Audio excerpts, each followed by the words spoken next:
Hi, I'm Grant Threlkeld, and this is my Module 1 for EDL 853. A little bit about me. I am a special education teacher. I've been teaching special education for 5 years. I've been a para for 8 years prior to that in special education, working in everything from early childhood to students with learning disabilities. But my primary focus has been with students with intellectual disabilities. I am a diehard KU fan and spend far too much money on KU tickets in football and basketball and other merchandise. For a critical reflection of the school does have an MTSS program for both academics and behavior. The academic MTSS team or the SIT team has been in place for several years, but the behavior portion of it has been put in place about the past 2 years because the school was starting to see a struggle with behavior and wanted to get a more comprehensive plan for how to get things accomplished. We have 2.5 interrelated teachers who work primarily with students with learning disabilities who are close to grade level in many regards, and then 3 FAA teachers, which is what I've been, where we're working with students with significant cognitive delays and needing very specific teaching and training on all sorts of social and emotional aspects. And as I'll be discussing later, buy-in from the school is necessary. And this hits on TL1E standard of content-based learning materials and learning strategies. For a critical reflection of myself, I am very hesitant when it comes to technology because I've seen technology be used as a babysitter or a way of entertaining children, and I don't like to necessarily do that, especially with the students that I've worked with, because then they're not learning the social skills. And oftentimes the technology becomes a toy versus a tool. And I want them to be able to do the skill in case the technology isn't working effectively.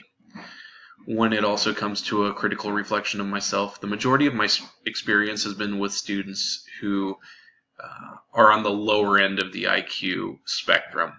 So I don't have a whole lot of experience when it comes to working with students who have closer to average IQ or even in the higher ranges. And I'm very systematic in the way that I do things. I want to be able to check off every single box in order when it comes to learning new skills. So sometimes I struggle to see that a student has maybe mastered a higher skill and doesn't need to be working on a lower skill.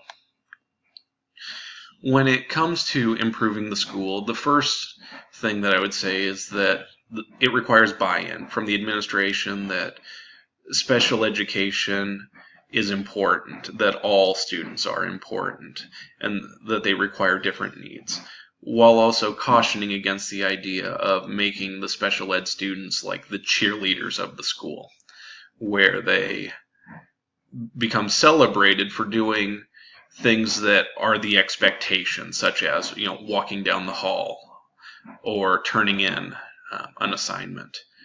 To me, there needs to be